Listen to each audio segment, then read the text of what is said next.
when you see, videos of Chinese weightlifting, you wonder why is the coach doing that? And it's, why will they want the athlete to stop and it looks so easy or whatever. And it's because they know the athlete, they have a lot of dialogue with the athlete, relationship with the athlete. So they know if they push, things might not go well, or that they might get fatigued the next day. That if that competition, they may need to manage that, things like that. So they already have this experience with the athlete.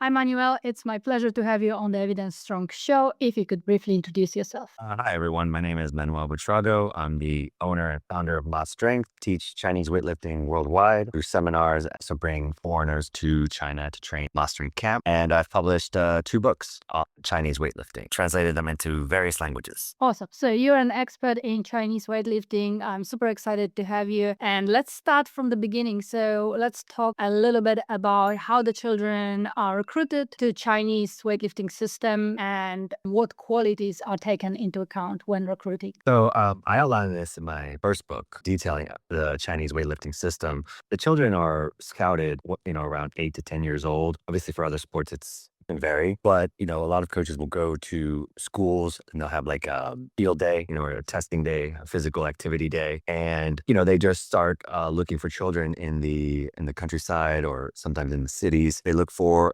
athletes who are explosive and who have a shape for weightlifting. So they'll do things like, line them up and they'll do sprints, they'll do jumps, they'll do pull-ups, push-ups, things like that, things that are proxies for measures of power, but they're basically looking to see like how fast they can move, how explosive they can move themselves, and also how much endurance that they have for, physical stress. So that's why they have pull-ups and push-ups and things like that. But they also look at their body proportions. They look to see if they have a shape and a body structure that is conducive to squatting, something where they can squat upright without having to go too far forward. And if they can reach a deep position naturally without, bending over or losing their foot contacts. And they'll look at, their torso shape. They're looking more for like a funnel shape in the torso, because that shape is, so, something that has more wider shoulders, narrower hips. And so it's more like that's more like a funnel, because that shape is conducive to staying up or projecting yourself upward. So, which is useful because it helps you move the bar upward and helps you rebound out of a deep position like a squat. So athletes that have those kinds of abilities and shapes are going to be selected more for weightlifting.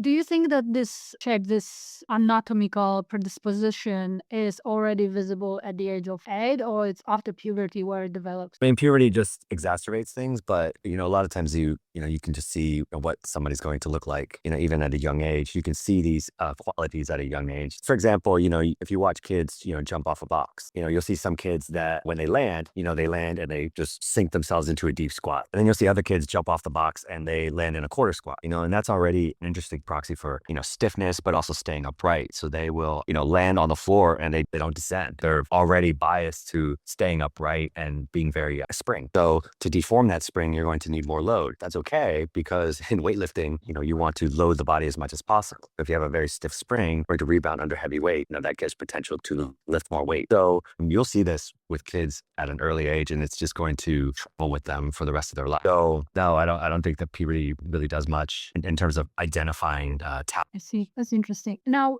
these athletes will be taken out of the school, or they will stay in school, go to the coach after classes. How this part works? So, these field days, I had some of those growing up in the US, so it's not going to disrupt, the normal school procedures. But if a coach or a scout finds an athlete with talent, they'll mention it to their parents and try to discuss, their future in weightlifting. So the parents do have to sign off on this. And, they'll also talk to the child and make sure that they have interest in weightlifting, because you can be the most talented athlete in the world, but if you don't have the interest to do, many years of training to get to the Olympics, then there's nothing we can do. It's just not going to happen. So the child has to be interested, the parents have to be interested, and then they will then enter a sports school. Oh, I see. So sports schools are the specific schools that recruit athletes. Is it weightlifting school, or is it all sports and one of the coaches is a weightlifting specific coach? Most spaces are multi-sport. There's a few that are weightlifting dedicated, but that doesn't happen till much later. So because there is a possibility where some kids will change sports, so this is not, the coaches will, they have their criteria, but sometimes mistakes can be made. Sometimes kids lose interest, but they're good for another sport. So, for example, Lu Xiaojun, I believe he was a track athlete before he got into weightlifting. They just realized he wasn't going to, make it as a sprinter. And same thing with Yao Hui, he was Olympic champion as well. He was a gymnast before he moved into weightlifting. So, they do provide opportunities for athletes to switch, if that's necessary.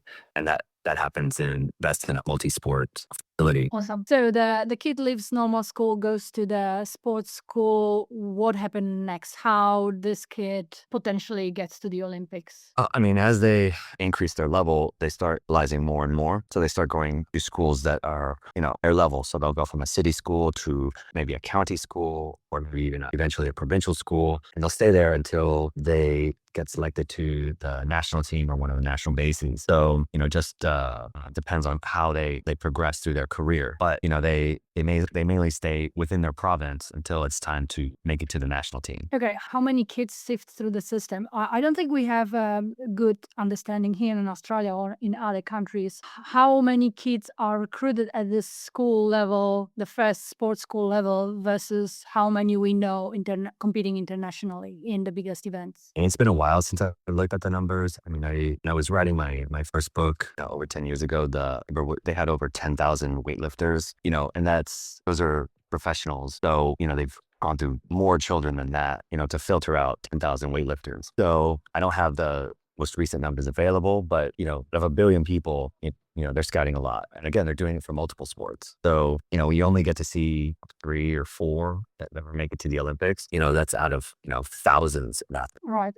I think it's hard to imagine the depth of talent in China and in the development pipeline. It's deep. It's very deep. And that's why, many of their athletes dominate, because they are, literally the most gifted, the most working, and the most selected athletes for this sport. Awesome. Okay. So let's move a little bit into the technical model or technique versus strength in Chinese weightlifting. Would you be able to describe in general how, do we even have Chinese weightlifting model? How does it look like? 100%. So, this technique, the philosophy behind it, revolves around 5 words. And you'll see this in research where they reference, close, which describes how close the body is to the barbell throughout the lift. The second word is fast, which it refers to the barbell moving fast. Not so much that you move fast, but you only move as fast as you can keep your balance. Because if you go faster than that, then you're going to fall. And then the third word is low, which means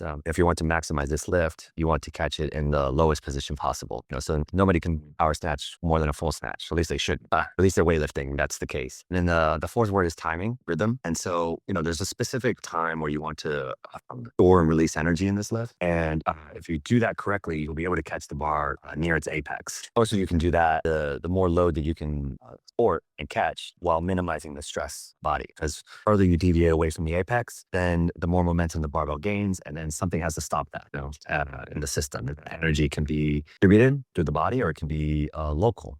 Then that's when you start getting people that complain about wrist pain, elbow pain, shoulder pain, knee pain, whatever. So the timing is very important. And the last word is stable. And what that means is, you need to stay within your base of support throughout the lift so that you can maximize force production. Further away you move out of that base, then the lower your force production is, the easier it is also to. And this is why you see people, who catch the barbell and then they start running, across the gym. So, that wastes time, that wastes energy. And that could also get you by the referee, if they see the elbow move in a way that they don't like, or whatever. So, a lot of lifts that get called or fail simply because the athlete wasn't able to stay within that base of support. That's the philosophy in the lifts. Does the strength play a role in recruitment? And then when they develop the athletes, how they develop strength and how they develop technique, and maybe what is the percentage? Can we say, the athlete has to be incredibly strong, or they have to be only strong enough to support the technique they are having at the moment? Or like, how does this part place? So, when they evaluate athletes, I mentioned that, they'll do push-ups like that, and, people identify that as, but basically that's their ability to, manage their own. And so again, in the case of a pull-up, it's their ability to throw the pressure upward. grow the fluid, the internal fluid upward. The more that you can do that, with your own body, the more that you'll be able to do that with the barbell. So it's just pressure management. When it comes to technique and strength, I'm not sure what you're referring to, but when you do this lift, you do have to create pressure, but and store energy, but you also have to release energy. But you have to do that with any lift. You have to do it with a deadlift, a bench press, snatch, a clean and jerk. So it's just a matter of how much of each that you need. I haven't seen any research indicating a number, and I don't think it would be very informative to say, oh, you need 45% strength and then 55%, speed or whatever. The technique just requires you to store energy, release, produce force, and then release energy. You have to do that, during the first pull and the second pull. If you can do that, then using your base support, then you'll make the lift. So, that's basically what it comes down to. Okay, and now in terms of development of an athlete, because obviously they come with incredible talent and potential, but they get nowhere until much later. So something has to be done with these athletes. They are training. So how technique development and strength development looks like in the years to come. So when they're coaching children, they do focus on technique because, children are not high force producers. So it's not difficult, to load them heavy because they just can't create the pressure to sustain the weight. If you do load them early on, they're going to compensate. And, if that compensation is undesirable, they're just going to keep doing it because that's all they. So you don't want to be compensating so early in your career because there's only so much longevity that you have in this sport and in any sport. So the preference is to load them in a way where the compensations are minimal and they can still access positions and perform the movement. So they'll typically wait until puberty to really start loading the athletes in the way that we understand, professional Chinese weightlifting. Before that, the children, the first year, most children are on a stick just to literally go through the motions, learn how to go up and how to go down. And then little by little, they'll start working, with a training bar. Maybe it's 5 kilos, kilo bar, or 15 kilo bar, which is the women's bar, and then a men's bar. It's a boy. And then, then they'll start adding weight. They'll add weight to a training bar as well, because some of these bars, the diameter is different as one. Kids have little hands. So, they'll adjust the implement to the child. But again, they're just going through the motions and loading them gradually. Because they can't produce that kind of force. And when you see children who do load heavily, you'll see their body shape, like they bend in ways that, people will say, oh, I don't bend that way, or my shoulder would go that way. I mean, and that's true because children are very bendy fluid in their body. And so they can do that. If they keep using that strategy at such an early age, then it will be very difficult to manage that later on. Right. You try to develop what is strong already and try not to introduce any unwanted technical errors that may bring problems later. I mean, you train them in the skills that they need for the sport. So, you train them how to deadlift, you train them squat, and you give them some load to challenge that. But again, it just comes down to being able to do that while minimizing undesirable compensations. So from what I'm hearing is the strength is not developed in children. That's the bias is into technique. So children are getting stronger just naturally. Just every year they're growing. So they're going to get stronger no matter what, so a 12-year-old is very different from a 9-year-old. So, you have to let that development happen. But in the early stages, they're focusing more on their qualities to make sure that these athletes can, release energy, go through form the movement, and then the force production comes later. I mean, they're still producing force at young ages. It's just not the same kind of force production that you would expect out of an adult. Right. Well, is there a specific technique model, the ideal technique the coaches are aiming for? If you can follow the 5 words, then the belief is you'll make a perfect lift. So, as that happens, everybody has different body proportions. Everybody has, different structure and whatnot. So the lift may look a little different. The start position will look different. The movement will look very similar. Because again, you have to store energy, produce force, and release energy throughout the lift. So the 5 words guide you to do that. How does technique develop in Chinese weightlifters? So in the first year, athletes are learn with a stick. So, and they teach them how to deadlift, a weightlifting style deadlift. So they teach them how to keep the bar close, how to keep their balance or their foot pressures and their foot contacts, how to stand up. And then they also teach them how to squat. So they do teach them basic lifts. Again, squats, deadlifts, things that are components of the full lifts. But they learn the lifts early on as well. using pieces of the lift just helps you make sure that, that you are producing enough force or releasing enough energy to keep your balance. They find that a child is, or even a family is falling, then they will use a partial movement to emphasize that area time.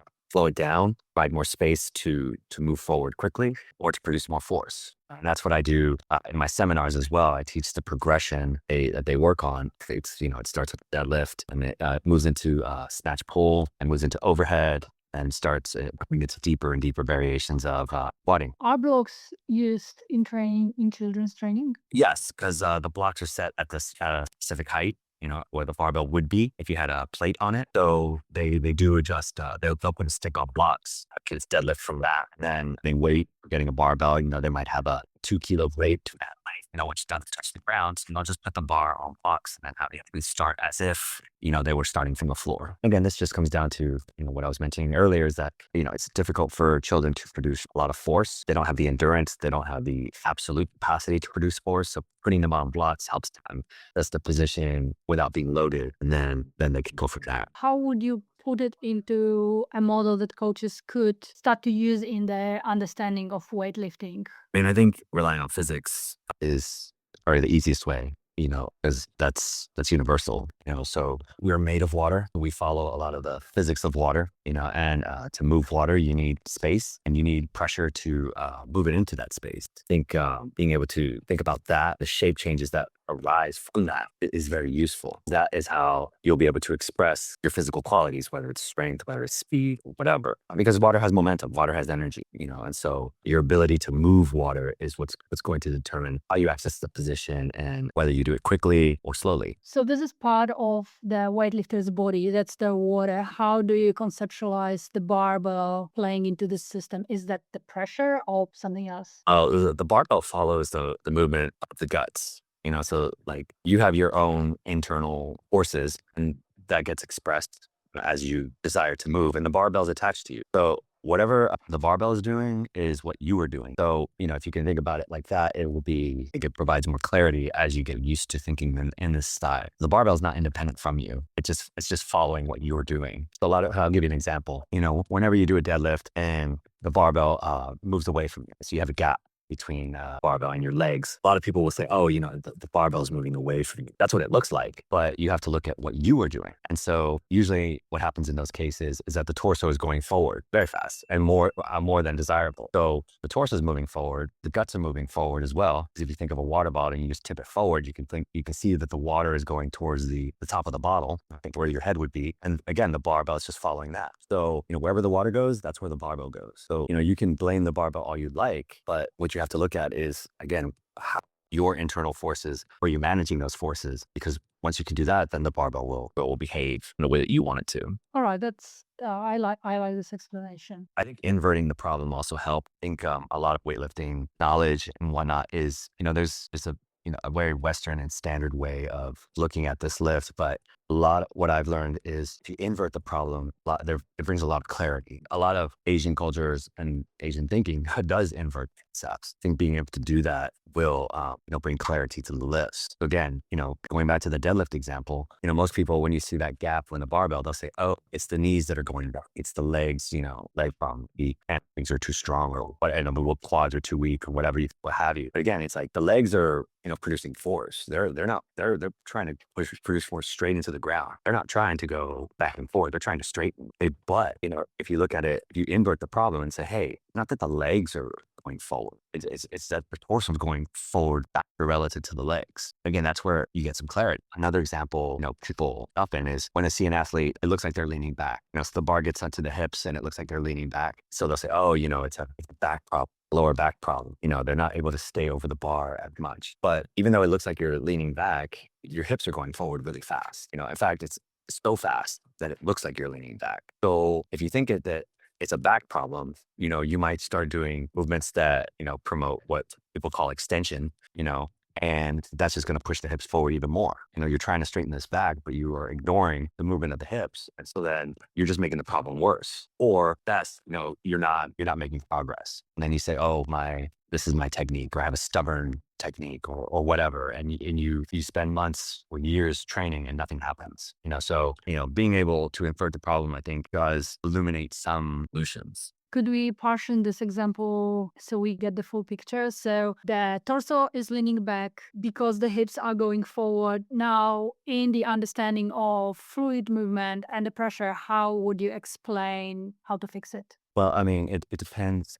So the first thing to realize is that everything is forward. Everything that we do is forward. Like all of our movement is forward based. So even if you try to go what you think is backwards, like if you try to put your leg behind you, you have to lean forward to do that. Does that make sense? Yep. Like the way that you try to put your leg behind you, you have to lean forward to do it. It's not the same as if you put your leg in front of you. Like when you put your leg in front of you, your torso can stay more upright because that's the way we go. But to go put the leg behind you, again, you can't keep the torso in the same position because you'll fall. You have to lean forward to actually do that. Everything that we do is forward, even if we're trying to go backwards. We just don't go forward and backwards in the same way. When it looks like the torso is going backwards, again, it's not, that's not what's happening. Again, it's the hips that are going forward really fast. It's not a or back problem. It's a torso problem. Again, it's moving forward. Then the question is, okay, I'm moving forward in an undesirable way. What do I do with that? Then the next question is, okay, when am I when am I losing this position? When am I losing balance? When am I going forward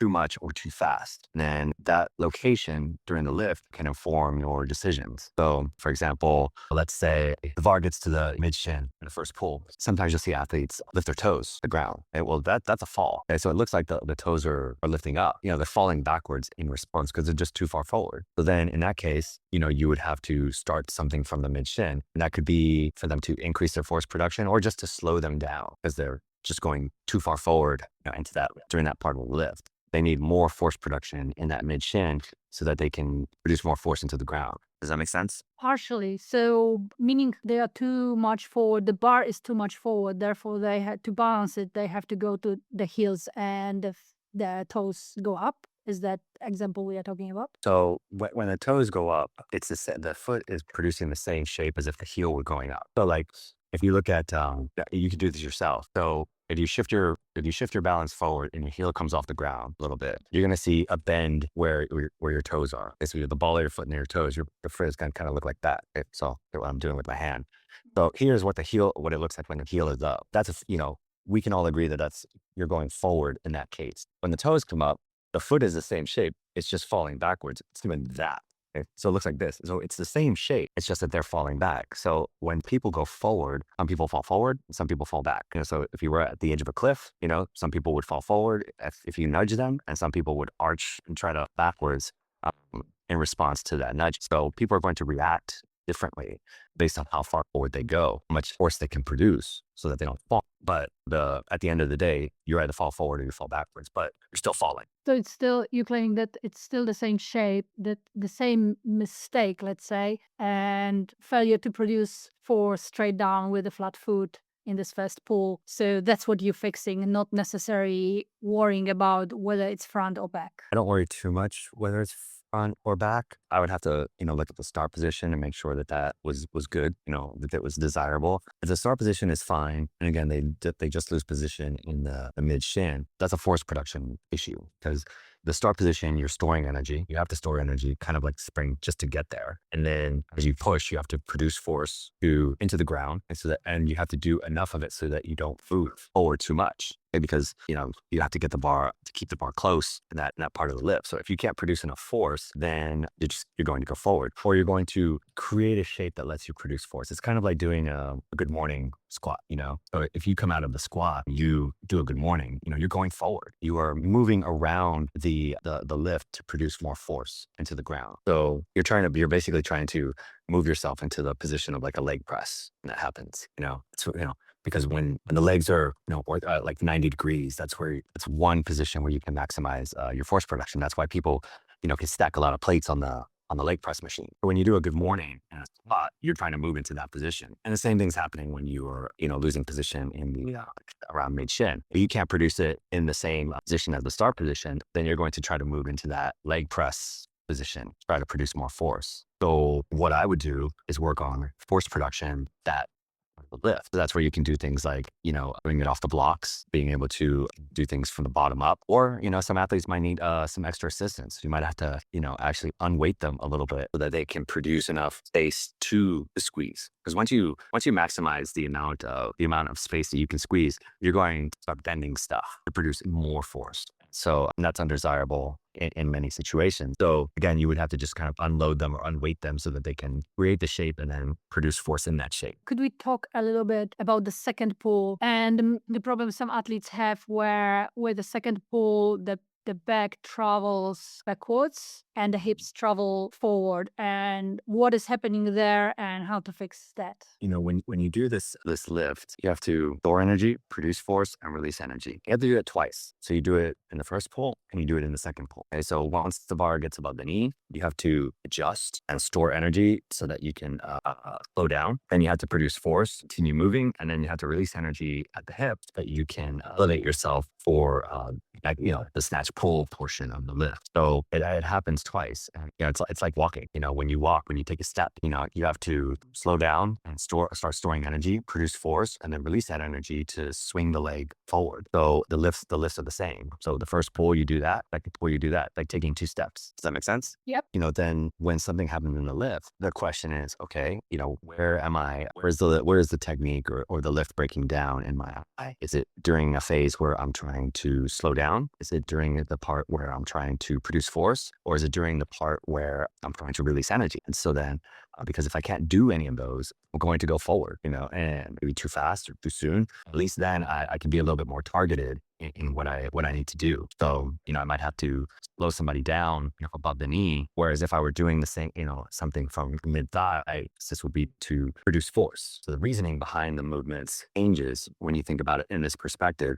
We're not just saying, they're going to get stronger, whether you do a deadlift above the knee or mid shin, but the reasoning is a little bit different. That is useful because then it just makes you better at your exercise selection. So it might be that you just need to do a deadlift, both cases, whether you do a loose position above the knee or mid shin, or it might mean that you might have to do a pull instead above the knee, whereas a mid shin, you would do a deadlift because a snatch pull is a little bit slower than the actual lift. So it still allows the athlete to move quickly, but just a little bit slowly than they do in the full lift. Does that make sense? How to gauge whether the athlete is needing more strength or more speed training? Right. So, How whenever doing that? Right. So, whenever you produce force, you have to push it down and inward into the ground. So you are producing a lot of downward and inward force. It's more of an internal rotation to produce force.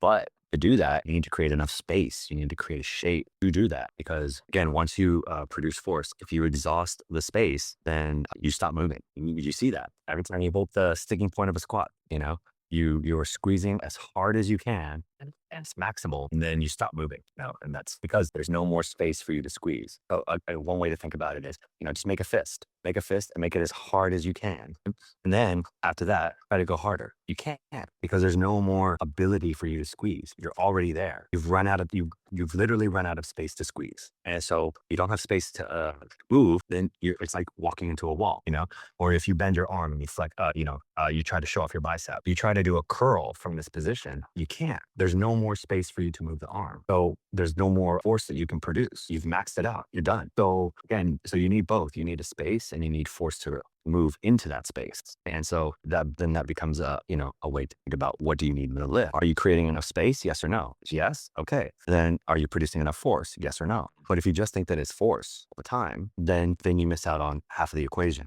If people can lift their arm and they can only lift it to, front of them. They can't lift it all the way vertically where they would want to put the bar. So what they do is, because they run out of space to lift the arm, they will bend body and the torso so that the arm is lined vertically against gravity, because you have to do that to stop the bar. Otherwise, you're not going to catch. It's gonna be very difficult. So people, they've run out of space. They can't lift the arm. So they bend something to then put themselves in that position. And that you can lift that way.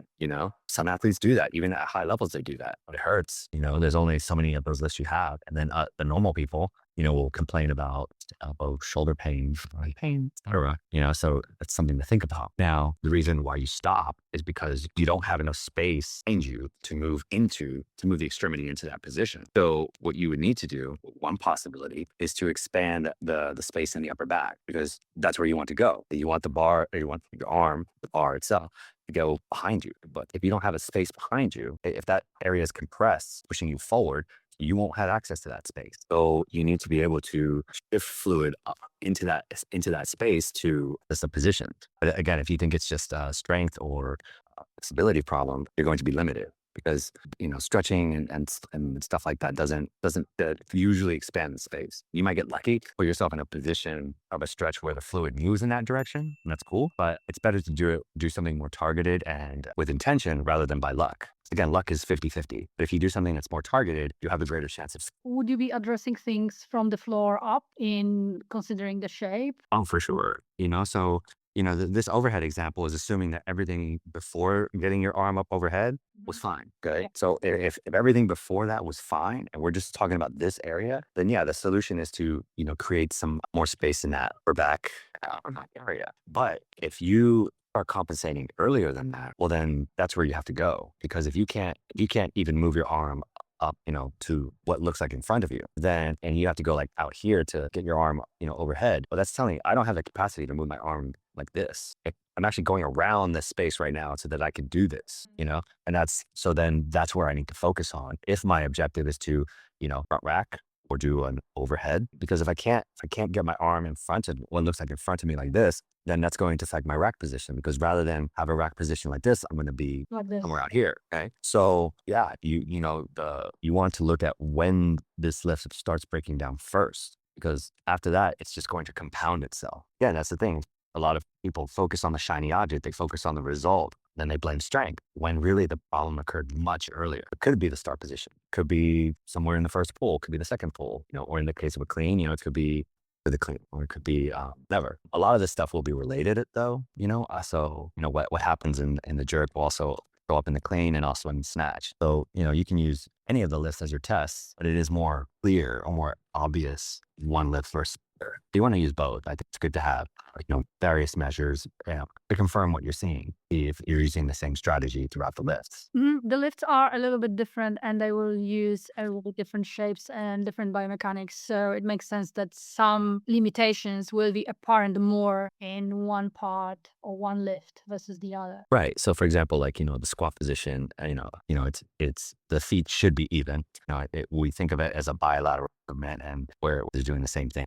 It's what people think of when they look at a squat. But the split position, in a jerk will show you something, will provide more clarity, because basically whatever you're doing in the split, it's going to show up in the squat. It's just more obvious in the split position, because the legs are in different positions compared to a greater degree more than the squat. So you're trying to minimize the differences within the squat, both sides, whereas the differences are greater in the split position, just because that's the position. Because of that, you'll see some of the compensatory behavior more clearly in the split compared to a squat. But again, you're going to use the same strategy whether you're squatting or splitting.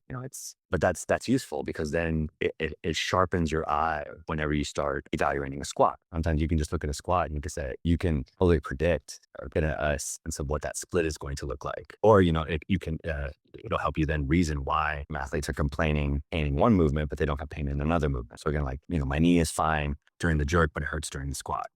Does that make sense? Yeah, totally. But, these strategies that athletes use, they use them out every time. That is the strategy. But then what you need to do as a coach is say, do I like this strategy? Is this what I want from the athlete? If I don't, then I need to do an intervention. I understand when that strategy is occurring, and then use movements to create the shape, to create space, produce force, so that the athlete can move in a way that's desirable. Is pain enough of an indication that something is going wrong or not? No, I mean, pain is idiosyncratic. There's a lot of, we don't understand fully the research. So, you might have athletes that use the same strategy, and one has pain, and the other one doesn't. So I follow pain, and it's useful if an athlete's complaining, but my decision making is not terribly affected by pain.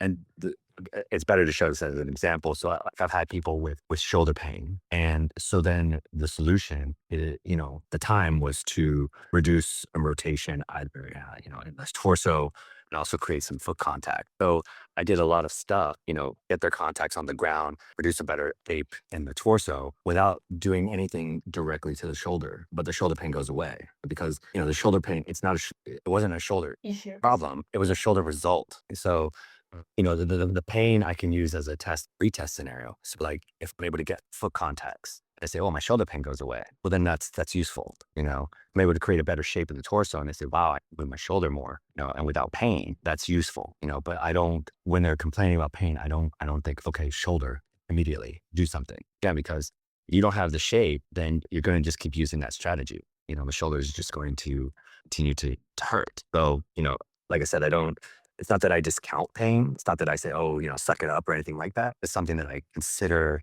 in a retest scenario. And also I do try to avoid movements that will exacerbate discomfort, but I'll focus on solutions that might not be specific to that joint. I'm trying to create a shape so that the energy is distributed throughout the body rather than within the joint for that local area. Yeah, makes sense. We talked a little bit about the kids. Now I want us to move to the juniors and seniors and how the training specifically to weightlifting is portioned. So classic lifts, variations, strength work, how many times per week, how long the sessions are, who decides what is done during the sessions. Is it like a stiff schedule? Monday is, I don't know, snatch, Tuesday is clean and jerk, focus. How does that look like in Chinese system? So athletes will increase their training frequency until they reach about 9 sessions a week, and they pretty much stay there. So in many schools, provincial bases, you'll have 2 days that are dedicated more to squats because you need a dedicated day for that to provide enough stimulus, push the squat and increase force production. So you'll have a day that's dedicated more to back squats and a day that's front squats. Typically, that would be the back squat days that are on a Tuesday, and then the front squat days on a Saturday. And then Monday, the athletes don't train on Sundays. They're fresh and they've had some recovery time. So usually that's the day where you would want to see a snatch, just because that's more affected by speed and being able to release energy. So the snatches usually happen on a Monday, and then again, Tuesday's a squat day. Wednesday, since you've already had a heavy snatch day, heavy squat day, you'll see more partial movements on that day. So you see more power snatches, power cleans, things like that. Partial movements of the lifts than the full lifts. And then Thursdays tend to be lighter. They tend to do, more like back and field kind of stuff. They'll play soccer, games, and things like that, just to, manage fatigue, but also get them into positions that they don't typically use in weightlifting so that they can still move. And then today I'll do the clean and jerk. Because again, Thursday, they just had to recover a little bit. They're able to do your clean and jerk. And then Saturday, you can push the squats and you don't have to worry about fatigue as much because you're going to rest on Sunday. Yeah. And then you have 9 sessions a week. So some days are doubles, some days are singles. And then, but then go from there. So athletes will follow that schedule. And, some athletes will follow it like this. They'll do doubles on Monday, Wednesday, Fridays. Some of them will do it Tuesday, Thursday, Saturdays.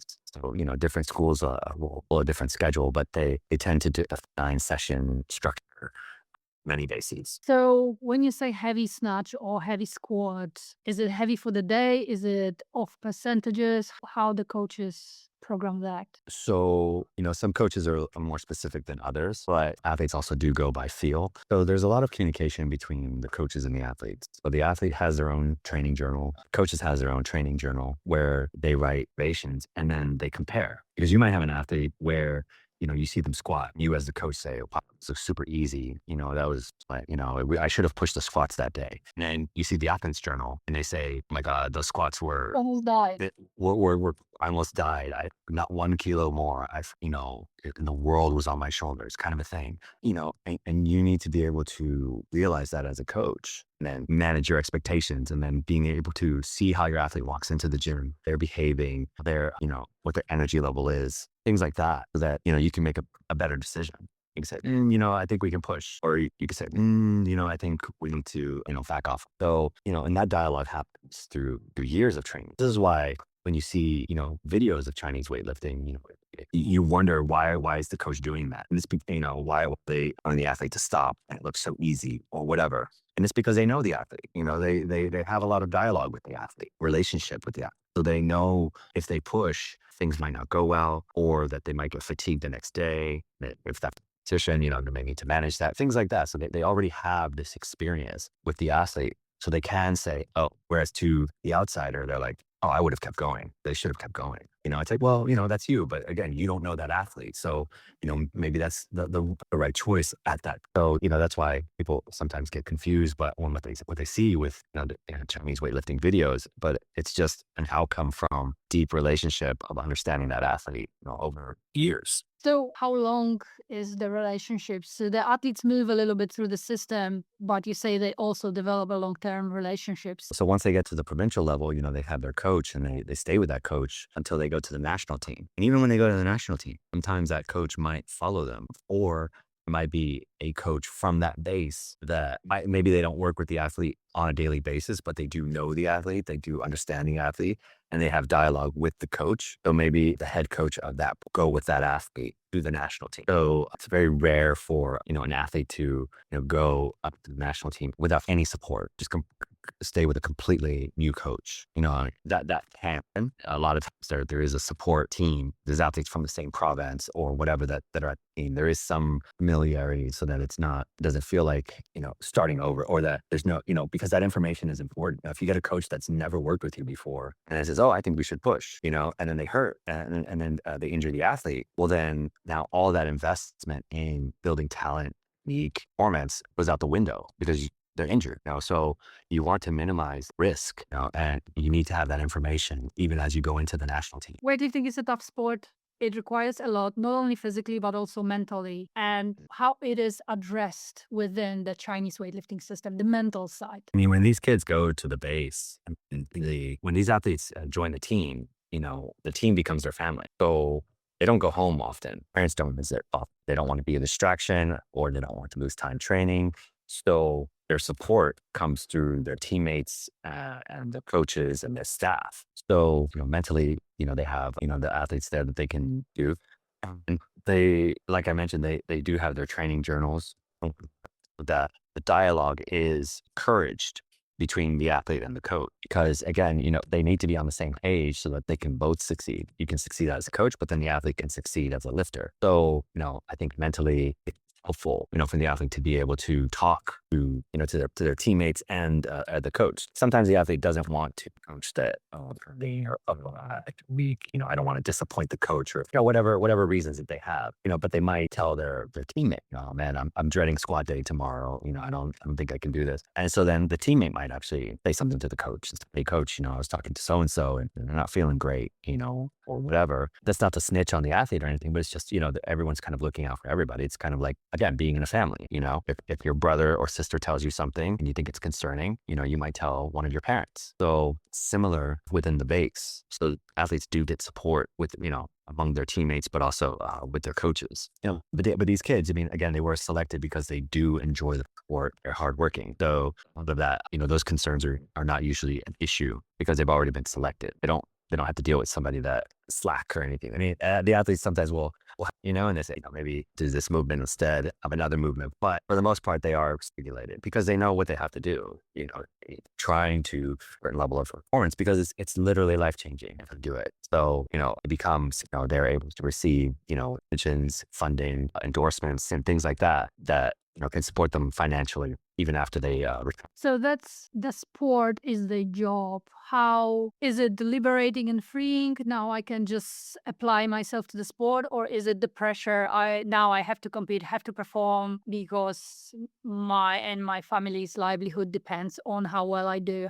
Where's the balance, you think? It's always, everyone can have those feelings. I don't, or the other, there is the pressure to compete, and if you don't meet certain criteria, you will get cut from the team. That's the name of the game. But so there is that factor, and that could be stressful. You're also doing something that you enjoy. So again, these athletes do enjoy weightlifting. They were selected for that. So even though they are working hard and it's physically taxing, and that they like to do. So I can't speak for every athlete. Everyone's going to be different. but the ones that are successful and that stay with the teams long term are the ones that are able to balance those two things. All right. And then now in terms of leaving the team or retiring from the sport, how this is decided on? Well, I mean, it depends on when you leave. So, if these athletes do have criteria that they have to meet throughout the years, so certain totals or make certain progress, so that they can stay on the team. And it's not if they get cut. If they get cut, then they have to do something else. Now, if they leave the team because they became world champion or Olympic champion and now they're retiring, and that's a different situation. So there's more opportunity presented in that second situation. They will and have the ability to become a coach at any level. Though the higher the level and the higher that you have, the more results that you were able to achieve, that you're able to start. But still, you start off as a coach and you work under the guidance of experienced coaches. And then you have to prove yourself as a coach from then on. So, and then some athletes, they don't want anything to do with weightlifting afterwards, And so then some of them, I know, they start their own companies, they start their own ventures, or, they just go back home and, live in the countryside. Or that's what they want, or that's what, or some of them go back to school and they start studying something else. So, there's a lot of different outcomes that are possible. Some are great, some are sad. So the options are the athlete does not meet the criteria they supposed to, they don't improve as they supposed to, or they don't perform as they supposed to, or they achieved the highest level that is realistic for them and they decide that's my time to go away. Otherwise, if they want to do it and they are progressing well, they stay on the team and try more. Right. Right. And if they get cut earlier, if they get cut earlier in their career, I mean, they then still have time to do something else. But so then they have time to go to school, they have time to learn something, they have time to start a business or time to move and do something else. So, or even start a family, things like that. So, it just depends on when that happens. Do they get any support, financial support or otherwise if they retired, let's say from professional level? You get support if you retire, as a champion. So again, if you made, if you won the Olympics or something like that, yeah, you will get more support. If you get cut earlier, say, as a junior athlete or whatever, there's no support after that. It's just like quitting a job. And so then you just have to find a new job. Okay, let's talk a little bit around the competition preparation and tapering and choosing the attempt. So how these decisions are made in Chinese weightlifting system. Is there one style of taper or every coach decides separately how the taper looks like and then how the attempts are chosen for the competition? Are they heavier than in training? Or is it something the athlete already has done in training? How these decisions are made? Everyone's different in the amount of recovery that they need. So some athletes might take 2 or 3 days where they need to peak. Some of them need a week. Some of them need 10 days. So, that's going to be individual. But, what you're looking for is for them to be able to perform, their attempts, at least their opening attempts with, 100% ability. In my first book, I did go over, I think it was like 9 strategies that they use for using attempts. And when there are different strategies that they use based on how they increase. But basically, at the end of the day, you want your first attempt to be something that it's guaranteed. And then you want your second attempt to be something that is highly probable, something between, at least 80%. And then your third attempt, might be 50-50. You might make it or you might not, depending on, if it's a world record, if it's something you've done before or you've never done before. And, a lot of this also depends on your competition. Are you in the middle of the pack with, are there a lot of people that can do what you do, or are you, 10 to 15 kilos ahead of everybody else? So those are going to be 2 different situations. So they're not going to peak the same. They're not going to choose their attempts the same, so then you have to consider what the competition is going to look like for that athlete. And again, that's why there's many strategies that I outlined. So is it fair to say that it's individual to the athlete and the competition and the situation they are in? You need to take those into account, or you don't just pick these attempts there. At least you have to look at what's going to happen, who you're working with. So that now in terms of tapering, is it more tapering on volume, on intensity, on both? How is the strength is in, when the technique is cut out? Can you tell us a little bit more about that? I mean, you want to reduce the workload so that they can, but they still need to lift heavy enough so that, they can simulate the competition situation. So you will reduce volume, but you will reduce intensity in the sense that you're not doing as many lifts, total lifts at a certain intensity, but the percentage of the work that you are doing is dedicated more to that high intensity range. Not so much. So yes, you are doing more intensity. You're doing more lifts at a high intensity. It's because you're not doing as much work either. Does that make sense? Yes. So that's why when people look at these intensity charts and these graphs and stuff that happen and whatnot, that is happening. But you also have to take into account like how much work you're doing. You'll see, the volume goes down and the intensity goes up. And yes, that's true.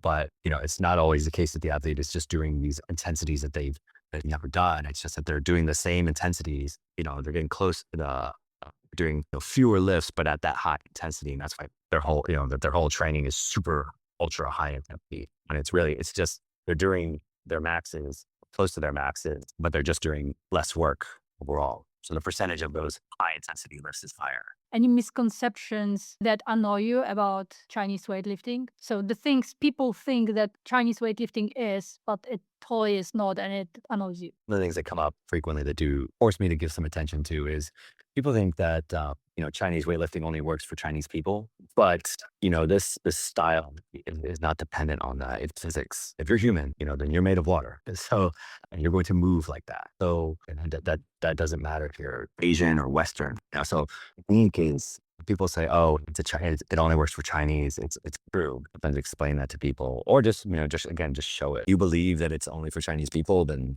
and they're firm in that belief, then hey, fine. You do what you do, and I'll do what I do. I think another thing is people deride it as mystical or secrets or anything. I don't think in any of the writings that at least that I've produced, that I've even used the word secret. Oh, it's not secret. And again, I'm publishing books on this, I'm teaching seminars on this. I'm not claiming to have secrets, and the coach is there, and when people go to my camps in China, the coaches are very open about what they're doing. There is no secret. There is a different perspective. There is a different way of thinking. And if you don't understand that, then you might think that secret or that you're not getting the whole story. It does take an exposure within the system to understand it. If you don't understand it straight out of the gate, you might think that missing and that somebody's withholding something. It just takes time. I think we showed it. I think through our conversation, we showed that there's a slightly different way of thinking. The mental model is different. So how you view the athlete and the movements is different from the mental frame you use to assess the movement and to correct the possible mistakes or the things that are missing. So I think we showed it. True. And it's possible with both models that you might end up doing the same movement. You might have the same solution or same result, but the tension is different. Reasoning behind it is for some people they don't care. As long as you choose the right solution, that's all that matters. I think the reasoning matters because then it lets you be more targeted. So you're not selecting something based on luck. And then it guides you as to what to do next. Once you do select this exercise, you resolve a certain issue, then you know what to do next. And again, you don't have to worry about luck. Could you add example to how it leads to the next? So for example, let's say we're moving the arm again, going into that. But let's say, that I'm restricted in lifting my arm to what looks like straight in front of me, right? So that's going to affect my rack position. I'm going to be out here rather than, and lose my grip rather than, be here and be able to maintain a full grip. Right? So let's say if I can't do this, my overhead is also going to be because I move into this space before I move into this space. Makes sense? So I have to deal with this first. And so once I resolve that, I might still be restricted overhead, okay? But at least I can get my arm up to this point without deviating, without compensating. So, if I fix this issue, that's great. But then I know what to do next. Now I need to expand this upper so that I can go over here. But if I'm just focusing on the overhead and I don't resolve what's happening here and I still have this issue, then it might not be successful getting overhead in the way that I want because I'm not going through the full range. I'm moving around it. Maybe I end up in the right spot overhead. That's very rare. It's rare to do it without a compensation, an undesirable compensation. But yeah, so again, so it just, like I said, it just guides you. So I fixed, I resolved this issue. Great. Now go to the net. Now I just keep moving up. We go. Now we're done. Now we can do a beautiful clean and jerk, minimizing, some undesirable complications. Great. To the next one. So then, then we add load, we go heavier, and then we see if they can do that again. And if they setting out a heavier weight, well, then that also guides you then as to what needs work. Because, athletes are going to compensate at some point. What you want to do is minimize when that occurs. You want to use it late as possible because these kinds of compensations, like a superpower to get through the lift, but it comes at a cost. And so there's only so many of those lifts that you have. So, if you do them too soon or too early, where you might distribute the load focally and you might get injured. So you want to distribute the load through the entire system much as possible for as long as possible so that you don't get that focal loading that could lead to injury. Right. When it's a world record or gold medal on the line, you do what you have to, and you work on it later. Yeah, awesome. 2 short questions to finish. First one, which is your favorite lift? The jerk was my favorite. Doing it from the blocks or the rack, that was my favorite. I'm very good at jerking. So, the clean was actually like my least favorite part of the lift, but the jerk was always fun. And then followed by snatching as well. I made peace with the clean, but I do prefer the snatch and the jerk. And the last question is where people can find you if they want to learn more about what you're doing and maybe sign up for a seminar. Where should they go? Just go to ChineseWeightlifting.com. So that's where I post all the seminars around the world and where I post China. So, and it's also the link to the store. So if people want to read more about what we talked about, I have books in various languages that go over the Chinese system, but then also this shape fluid that that we use to do the lifts. I'm also working on a book. So that will be off at some point. But yeah, just ChineseWeightlifting.com. You can see all the events, all the products, and I hope it's useful for them. And, they can also look at social media, strength on everything. I'm mainly active on Instagram, but they go there and they can see daily postings and stories. Awesome. Thank you so much, Manuel. It was a pleasure. Yeah, thanks for having me. It was fun.